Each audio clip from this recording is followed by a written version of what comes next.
महाराज बोलते हैं, राम जी के गुरुदेव, तलवार के प्रहार सह लेता ये जीव, समुद्र के ज्वार बाठाओं की पछाड़े सह लेता है, शस्त्र के घाव सह लेता है। तो अपने चित्त का जो फुरना है उसको परमात्मा में शांत करने का थोड़ा सा परिश्रम सह ले तो मुक्त हो जाए। भगवान ने कहा, प्रणव सर्व वेदेषु शब्द खय पुरुषम दृशु। सब वेदों में जो सार मूल है वो ओमकार है, और आकाश में अगर अमिट शब्द है तो वो ओमकार का रहता है। इसीलिए जो हरिओम हरिओम जपते उनकी रोटी में हरिओम, हरि तो नहीं आता, ओम आ जाता है। सृष्टि मिटने के बाद भी परमात्मा नहीं मिटता, ऐसे ही सब शब्द खो जाने के बाद भी ओम का प्रभाव ज्यों का त्यों रहता है। सृष्टि के आदि में ओम, वो परमात्मा था ओमकार, उसको मूल गायत्री बोलते। फिर लोग समझबूझ से थोड़े नीचे आए, बाहर का सोचने, खाने पीने, पदा गायत्री आई। फिर पुराण शास्त्र वेद वेदांत आए। अभी भी इतना सारा बखेड़ा करके फिर हम त्रिपदा में जाते हैं।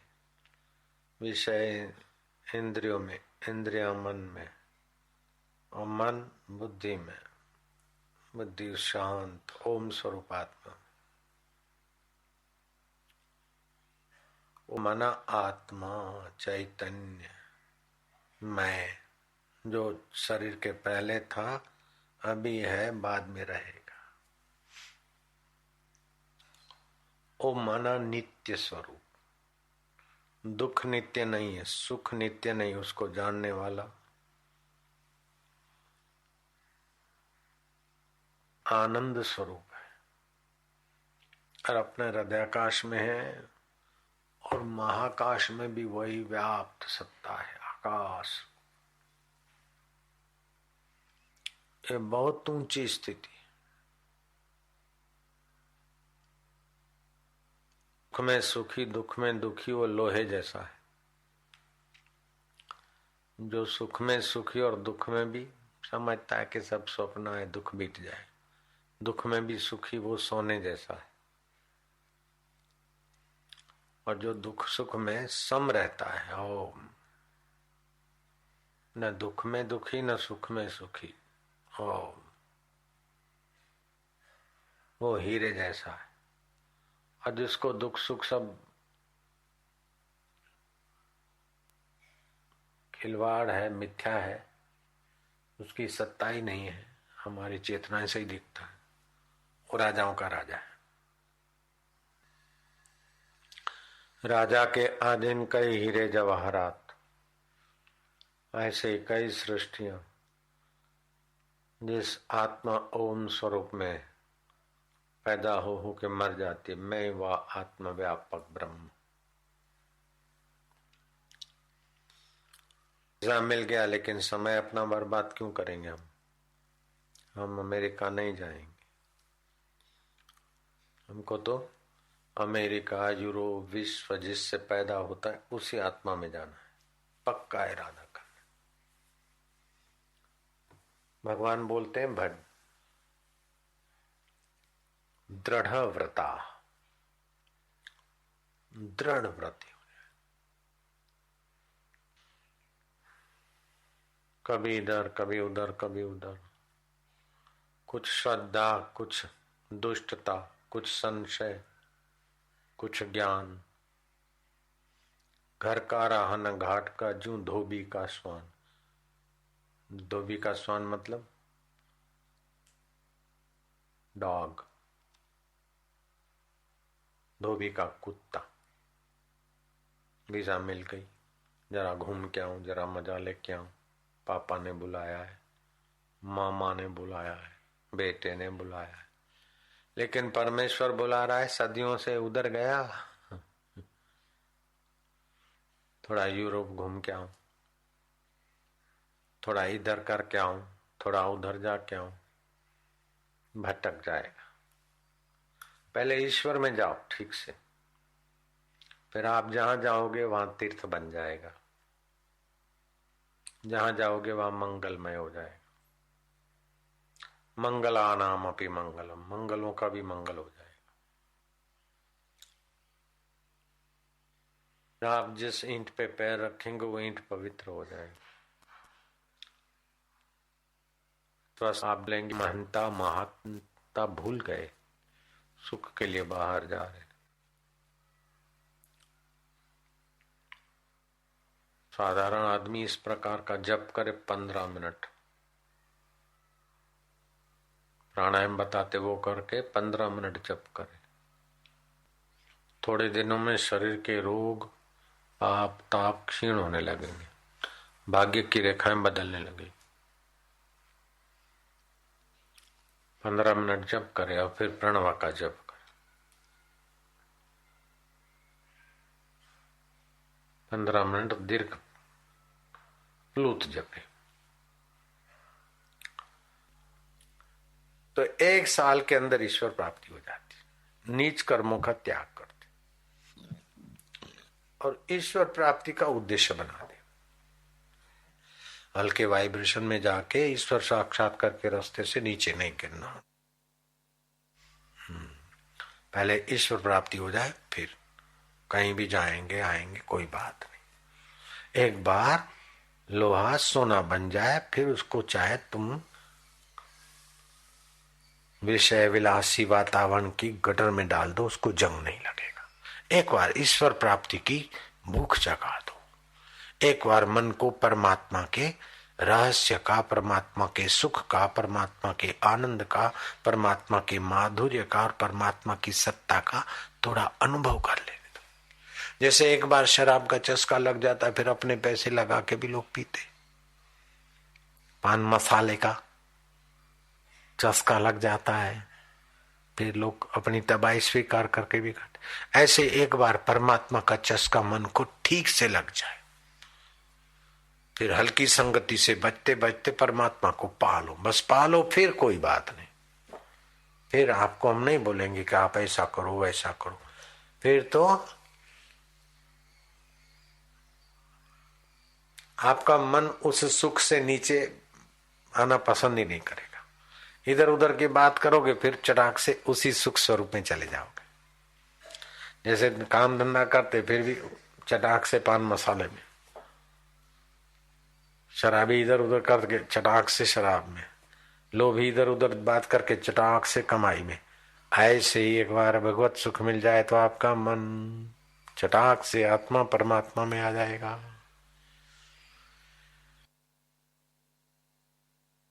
बड़े कल कारखाने उद्योग हो, लेकिन संत रूपी वृक्ष नहीं है तो समझो आध्यात्मिक जगत में वो मरुभूमि है। जिस देश में संत रूपी वट वृक्ष नहीं हो, उस मरुस्थली में एक दिन भी ना रही है। और जहाँ संत पुरुष का दर्शन सत्संग मिल जाता है, तो चाहे मरुभूमि हो, खाने के लिए रहने के लिए कोई सुविधा ना हो, ठीकरे में चंडाल के घर की भिक्षा, शिकारी चंडाल के घर की भिक्षा लेकर एक टाइम प्राण संभालने को मिल जाए तो भिक्षा लेके खाए और संत का संग सत्संग दर्शन करे। फूलों के बगीचे और सुंदर फूलों की शैया आदि विषयों से भी ऐसा निर्भय सुख नहीं प्राप्त होता जैसा संतों की संगति से सरलता से प्राप्त हो जाता है। पूनम की रात हो, सोने की खाट हो, रेशम की नवार हो, केवड़े के फूल हो, हाँ गुलाब के अत्तर की छिटकाव हो, यौवन हो, आरोग्य हो, धन हो, और इस धरती की सुंदरी नहीं, क्योंकि उसके मुंह के श्वासोश्वास से मरे हुए बैक्टीरियाओं की बदबू आ सकती है, पसीने की, ये वो चिड़चिड़ा स्वभाव हो सकता है, तलाक हो सकता है, लवर लवरियों में झगड़े हो सकते। आप इतने स्वस्थ और स्वर्ग की अप्सरा आकर गले लगे, उनको झुर्रियां नहीं पड़ती और बदबू नहीं होती, यौवन क्षीण नहीं होता, वो आके गले लगे, फिर भी जो सत्संग से निर्दोष सुख मिलता है वो सुख वहां नहीं है। और वो ललना के गले लगी, आपका कमर तोड़ कार्यक्रम हुआ, दूसरे दिन आप निस्तेज हो जाएंगे, लेकिन संत के संग से अभी और दूसरे दिन, तीसरे दिन, 5वें 25वें दिन आप भगवतमय बनते जाएंगे। सुखदेव जी महाराज सत्संग कर रहे थे तो स्वर्ग से देवता आए और सुखदेव जी को कहने लगे, प्रार्थना करने लगे मानसिक, कि आप जो सत्संग की अमृत कृपा बरसाने वाले हैं वो संकल्प करके हम पर बरसाइए, और बदले में आपके शिष्य को, जो परीक्षित है ना शिष्य, उसको बदले में स्वर्ग का अमृत हम दे देते हैं। तो सुखदेव जी महाराज ने कहा कि देवता लोग, तुम बड़े स्वार्थ की बात करते हो। स्वर्ग का अमृत पीने से पुण्य नाश होते और सत्संग का अमृत पीने से पाप नाश होते। स्वर्ग का अमृत पीने के बाद अप्सराएं मिलती और आदमी भोगी बनता है, और सत्संग का अमृत पीने से आदमी संयमी और योगी बनता है। स्वर्ग के अमृत के बाद भी आदमी का पतन होता है, और सत्संग के अमृत के बाद आदमी परमात्मामय हो जाता है। तो तुम कोहिनूर लेकर बदले में कांच का टुकड़ा देने का सौदेबाजी करते हो तो सत्संग के अधिकारी नहीं हो। सत्संग का कोई मूल्यांकन करने वाला धरती पर पैदा ही नहीं हुआ कि आप सत्संग का कितना बदला चुका सकते हैं। इसीलिए सत्संग बेचा नहीं जाता, अदला बदली नहीं किया जाता। सत्संग का तो प्रसाद दान किया जाता है। जैसे प्रसाद का पैसा नहीं होता, ऐसे सत्संग का पैसा नहीं होता। किलो 2 किलो 10 किलो ले गए मिठाई और भगवान को भोग लगाया, फिर वो ही जो ले गए किलो 2 किलो या 10 किलो, वो ही हाथ लंबा करते जरा प्रसाद दे दो। तो कोई उसको बोले, सेठ जी क्या इधर मांग रहे हो, चलो मैं तुमको 200 ग्राम मिठाई दिला देता हूँ। क्या सेठ उसकी 200 ग्राम मिठाई लेने को बाजार जाएगा कि वो चुल्लू भर प्रसाद के लिए हाथ ऊपर करेगा? वो कोई बोले, अरे सेठ, अरे महाराज क्या है, चलो मैं 10 किलो मिठाई दिला देता हूँ। अरे हाँ भाई जा, तू रख, हम तो ये प्रसाद ले रहे हैं गुरु के द्वार, भगवान के द्वार का, तो प्रसाद का कोई मूल्य तोल नहीं सकता। तो जैसे मुंह में डालने के प्रसाद का जब मूल्य नहीं होता, तो महाराज हृदय में भगवान को प्रकट करने वाले प्रसाद का मूल्य कौन दे सकता है, कौन चुका सकता है? हाँ जी। हे राम जी, ज्ञानवान के हृदय में सदा शांति और दया रहती है। ज्ञानवान के हृदय में शांति, दया, सौम्यता, आनंद और सहजता शिव जी जैसी रहती है। जो काशी विश्वनाथ जी है, सबको खुशी देते हैं, ऐसे ही ज्ञानी भी लगभग साक्षात काशी विश्वनाथ की मूर्ति मैं खुशी देने वाले, सत्संग स्वरूप में बिठाने वाले होते हैं। गुरु शिव रूप है, शिव गुरु रूप है जी। जैसे चंद्रमा के निकट जाने से शीतलता होती है, वैसे ही ज्ञानवान के निकट आने से हृदय शीतल हो जाता है और कोई पुरुष उनसे उद्विग्न नहीं होता। हाँ, जैसे चंद्रमा के करीब जाने से मन शीतल हो जाता है, लेकिन वो गौण शीतल है। थोड़ी देर शीतलता दिया, फिर देखो दूसरे दिन लेकिन ज्ञानवान मां के चरणों में जाओ तो उस समय शीतलता आई तो कई दिन हृदय में शीतलता रहती है, और मरने के बाद भी वो शीतलता भगवान से मिलाती है। चंद्रमा की शीतलता भगवान से नहीं मिलाती है, फिर भी शीतलता का तो हम बखान करते हैं, चंद्रमा की शीतलता का हम धन्यवाद करते हैं।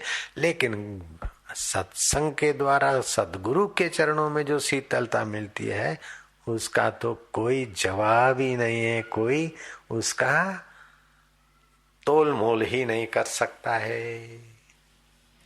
तीर्थ नाए एक फल धर्म लाभ, संत मिले फल चार, धर्म अर्थ काम मोक्ष, सतगुरु मिले अनंत फल कहत कबीर विचार। यह तन विष की बेलरी गुरु अमृत की खान, सिर दीजे सतगुरु मिले तो भी सस्ता जान। सिर देकर भी सतगुरु मिल जाए, सत्संग मिल जाए तो सौदा सस्ता है।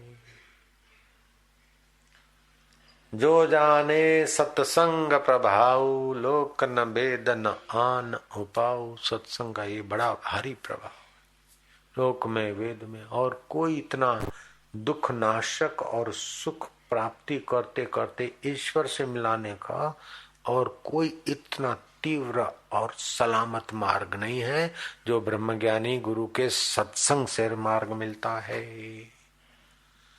सलामत योग है, अविकम्प योग है। कभी सत्संग, कभी जप, कभी ध्यान, कभी सेवा, कभी सुमरण, ये वो पता ही नहीं चलता है कि हमारी कैसी फास्ट यात्रा हो जाती, खबर ही नहीं पड़ती। नहीं तो 12-12 साल ना मूलाधार केंद्र में जब करे, 12 साल स्वादिष्ठान में करे, 12 साल मणिपुर में करे, 12 साल इतर करे, उसके बाद कहीं थोड़ी झलक वलक मिले यहाँ तो आए 12 मिनट में 12 साल का काम होता गया। हे राम जी, वह उदार आशय क्षोभ से रहित होकर, हाँ, उसका आशय उदार होता है, कुछ लेके देने का नहीं होता है, बिना लिए ऐसा दे कि खूटे ही नहीं, उदार आशय होता है ज्ञानी। धरती पर अगर कोई है उदार आशय तो ज्ञानी होता है, दूसरे कदम नहीं।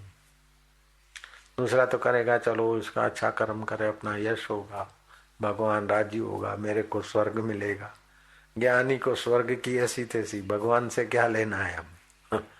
भगवान कहाँ भाग गया कि भगवान मिलेगा, ऐसे ही करता, बिना न भगवान की इच्छा है, न स्वर्ग की इच्छा, न यश की इच्छा, वो उदार आशय होता है ज्ञानी। ब्रह्मज्ञानी उदार होता है, ऐसा दुनिया में कोई नहीं होता। ब्रह्मज्ञानी की बराबरी का उदार कोई हो ही नहीं सकता।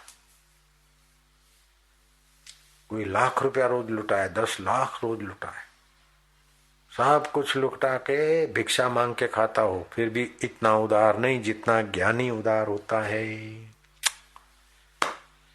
उदारों में देखो तो साक्षात्कारी पुरुष, मित्रों में देखो तो वो, ज्ञानियों में देखो तो वो,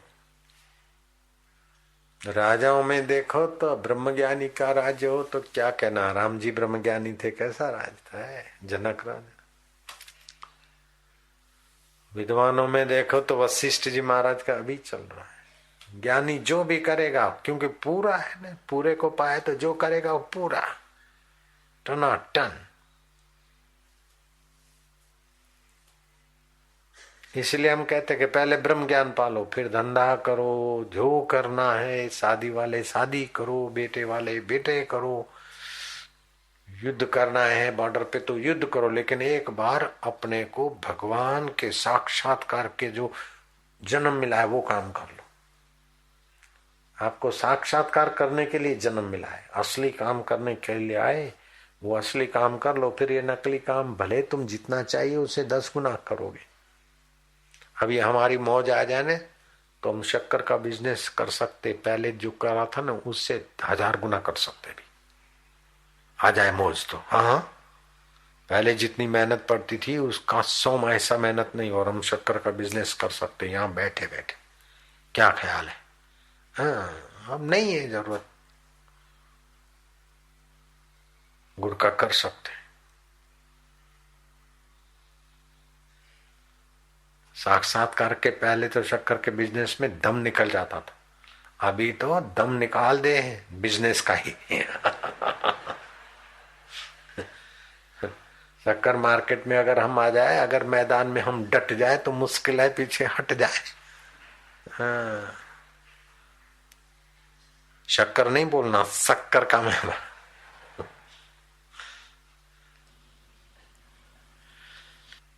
वह उदार आशय क्षोभ से रहित होकर, वो आशय उदार होता है और शोभ से रहित होता है।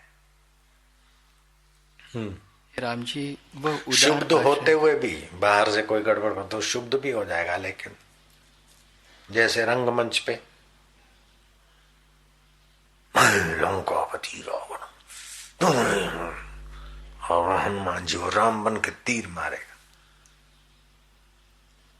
लेकिन रंगमंच पर जो तीर मार रहे हैं या रावण की राय क्रोध कर रहे हैं, अंदर में उतना क्रोध थोड़े होता है।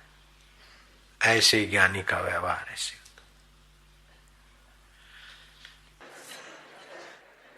हाँ जी, वह उदार आशय क्षोभ से रहित राम जी, होकर वो उदार आशय शोक रहित लोगों का उपकार करता है और वाणी से सबको प्रसन्न रखता है। है। देख ले, वो उदार आशय ज्ञानी होता है और शोक से रहित, वह उदार आशय क्षोभ से रहित, शोभ से रहित लोगों का उपकार करता है, लोगों का उपकार करता है और वाणी से सबको प्रसन्न वाणी रखता से है। सबको प्रसन्न करता है। कभी लक्ष्मण भाई को लाकर तो कभी द्वेष वाले को, राग वाले को, शिवजी वाले को लाकर भी वाणी से सबको प्रसन्न रखता है।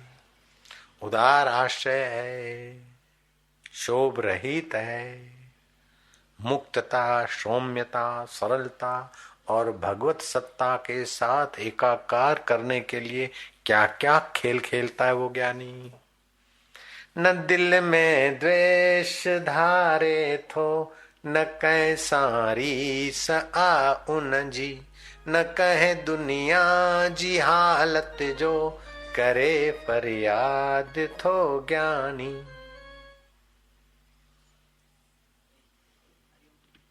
बहारी बाग जे वांगुर, रहे दिल शाद थो ज्ञानी। अकुल आला इल्म ऊनो, इल्म जी मूर्ति पूरण। तो जाने सब करे परकीन, व्यर्थवाद थो ज्ञानी। बहारी बाग जे वांगुर, रहे दिल में दिल शाद थो ज्ञानी। न दिल में द्वेष धारे थो, न कह सारी स आ उन जी, न कहे दुनिया जी हालत जो, करे फरियाद थो ज्ञानी। तो छो क्यों फरियाद नहीं करता, क्यों किसी से द्वेष नहीं करता, राग नहीं करता? तो क्या सुनमुन पड़ा है? नहीं।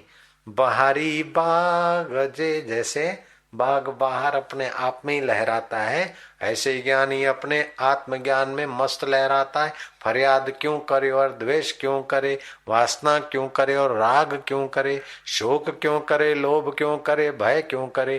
क्योंकि उसका सुख स्वरूप अपना आपा ओम का अधिष्ठान स्वरूप को उसने गुरु कृपा से ठीक से जान लिया। देखा अपने आप को, मेरा दिल दीवाना हो गया। ना छेड़ो मुझे यारों में, खुद पे मस्ताना हो गया।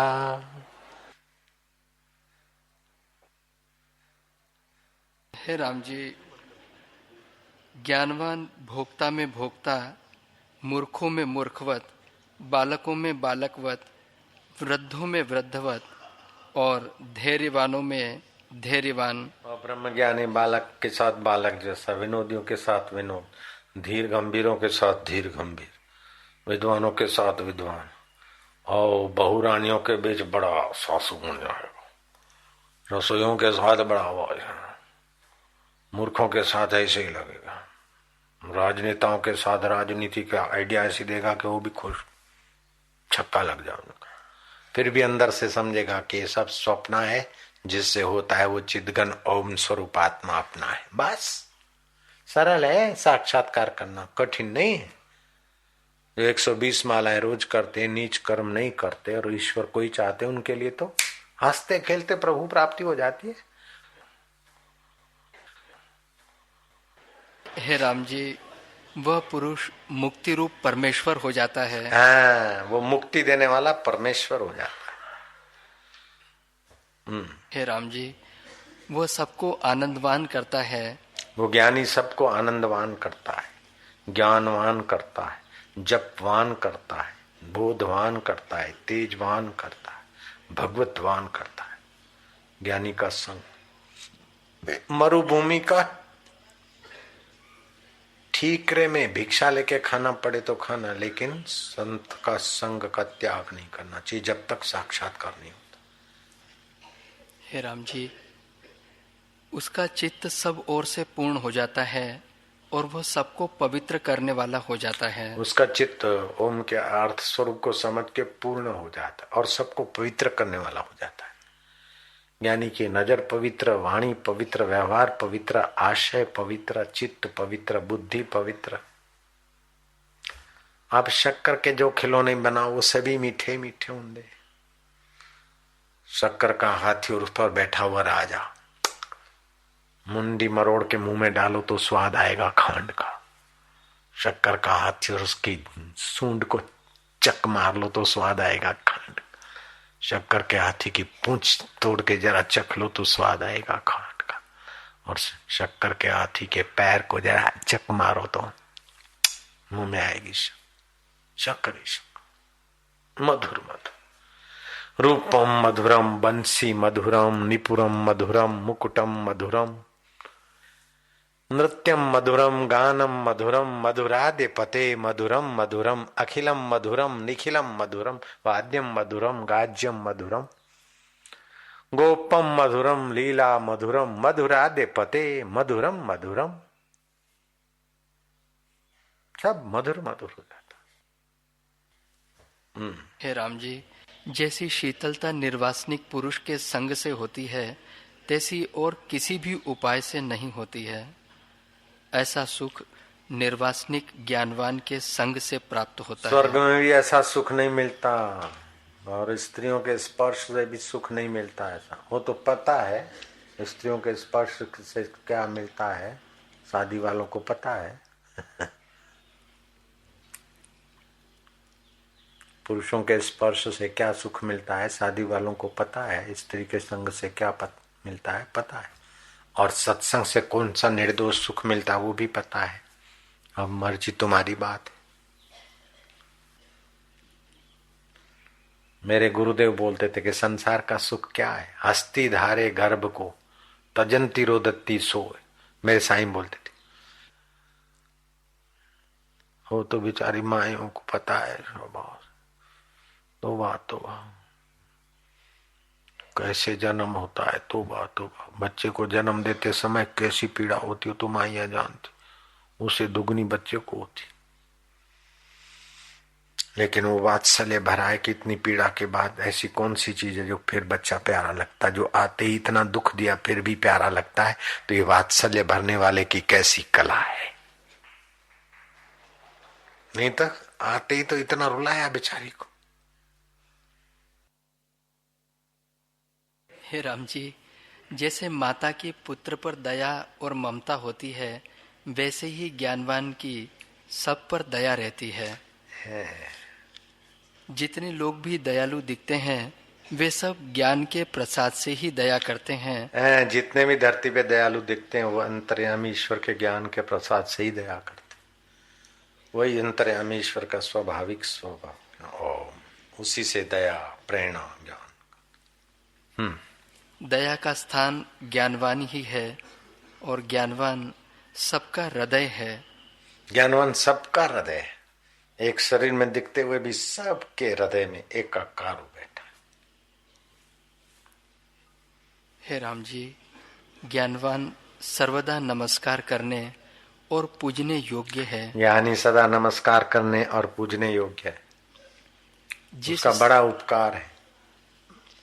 भली प्रकार ज्ञानवान की सेवा करनी चाहिए, भली प्रकार उनकी आज्ञा शिरोधार्य करके अपने मन को उसी रास्ते चलाना चाहिए, फिर इधर उधर नहीं।